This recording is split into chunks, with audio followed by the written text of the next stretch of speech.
Hello! If you're here looking to learn how to make a beautiful tofu pad thai, you're in the wrong place because we're learning how to find the highest common factor, the HCF.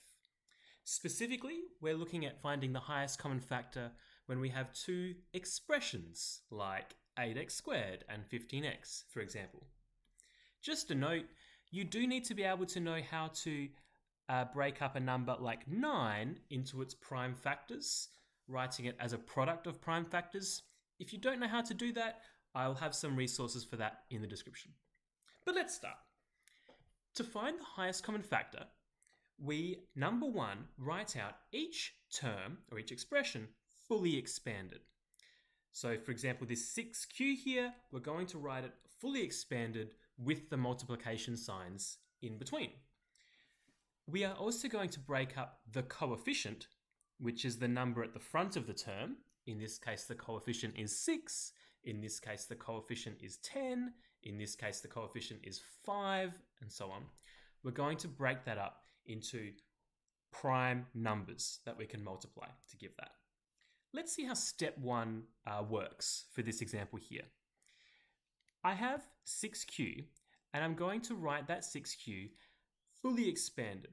The 6 I can break up into prime numbers. 6 is 2 times 3. So I've replaced 6 with 2 times 3. And to expand it even further, I notice that between this number and this letter, there is an invisible time sign. So whenever you see a number followed by a letter, there's an invisible time sign. So when I say fully expanded, I mean putting the multiplication signs in the middle, and also I mean breaking down the 6 into prime numbers, 2 times 3. We can do the same for 9.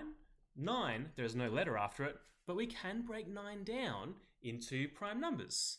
9 is 3 times 3.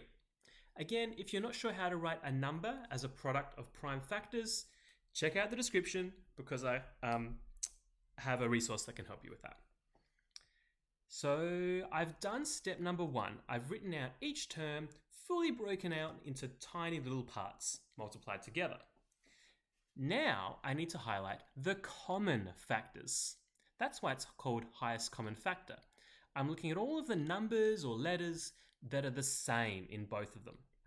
I've got a 2 as a factor here, but there's no 2 as a factor down here. So that one's not common. What is common? Well, I do have a 3 that's common to both. 3 is a factor of 6q, and 3 is also a factor of 9. So the highest common factor, the HCF, equals 3. Therefore, the highest common factor equals 3. Easy, that's not so bad. This one, there were no letters in common. So all I could really find that was in common was a 3. And that's step 3 done. Let's look at another one where we do have a letter in common. We'll do the same thing. We're going to break this 10xy. We're going to break down the 10. 10 is 2 times 5. And then there's an invisible time sign between the 10 and the x. So I'll write that in. And there's an invisible time sign between the x and the y.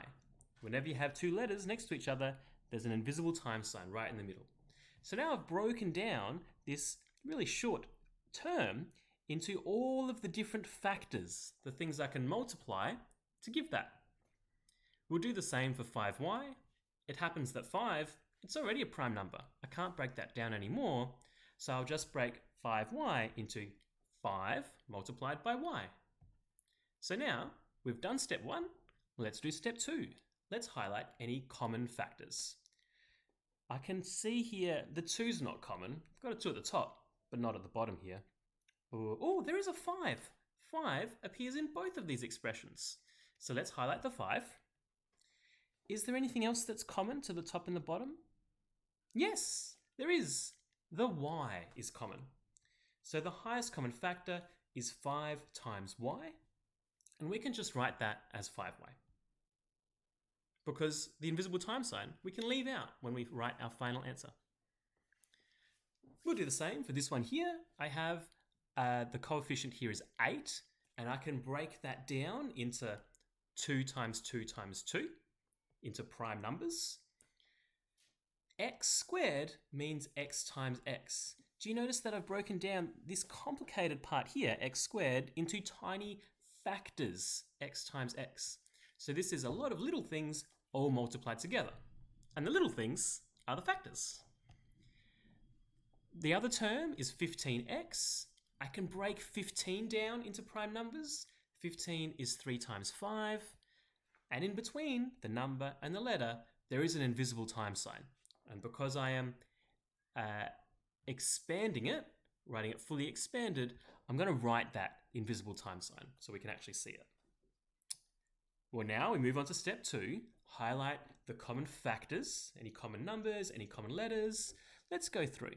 I've got a 2 at the top here, but there's none at the bottom. It's not common. There's another 2, but I don't have one at the bottom. Oh, an X. I do have one of them at the top and the bottom. There's an extra one here, but I don't have an extra one on the bottom, so I can't highlight that. All right. Well, that's not so bad. There's only one thing in common to both. There's only one factor in common. So the highest common factor is just x. What this means is that I could divide both of these by x, and this will come in handy later when we're solving some pretty complicated equations.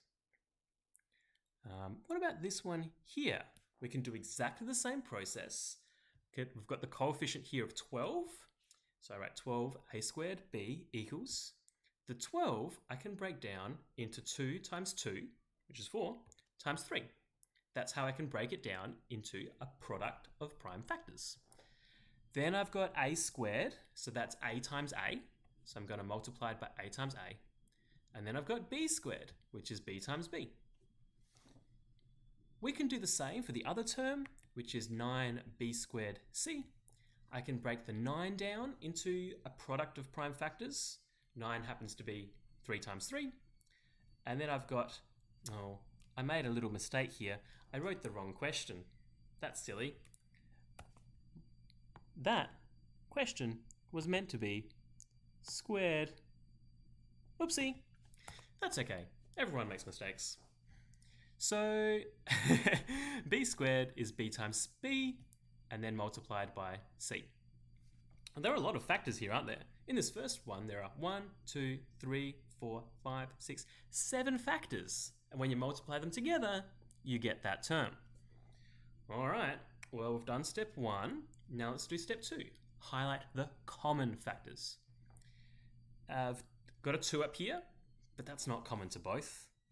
There's another 2, but again, it's not on the bottom. Oh, a 3. That is common to both. So I can highlight that on the top and that on the bottom. So I've got a highest common factor equals 3. There might be something else. Let's find out. The next one here, I've got an A, but there's no A on the bottom. So that one's not common to both. What is common to both? Oh, look, a B. There's a B on the top and a B on the bottom. In fact, there's not just one. There are 2 on the top and 2 on the bottom. So I can write times B twice because there are 2 on the top and 2 on the bottom. Okay, there's a C here, but that's not on the top. So we're done. Now, although this is technically the answer, you should make it look nicer. You should simplify your answer. And often you'll need to do that to get full marks. And just so that it's easier to read. To do that, you can get rid of the time signs. They'll turn into invisible time signs, so you won't see them. And also, b times b is just b squared. So this is a lot this is a little bit simpler than this one. It's simplified. I'll give you one last secret tip if you want one. So hang around if you want a shortcut. Okay, I assume if you're still watching, you want the shortcut.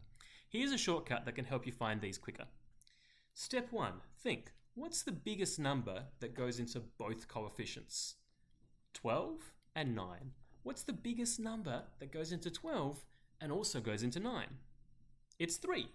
So I write a 3 down here. What's the highest power of A that goes into both terms? Well, I don't even have an A here, so there won't be anything. What is the highest power of B that goes into both terms? B squared, yeah, goes into that, and B squared goes into that.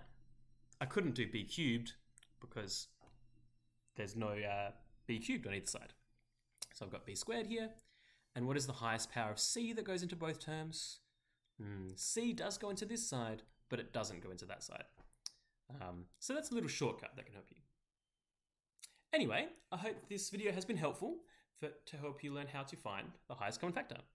And if you do end up making a delicious tofu pad thai, please let me know. I'd love to know how it goes.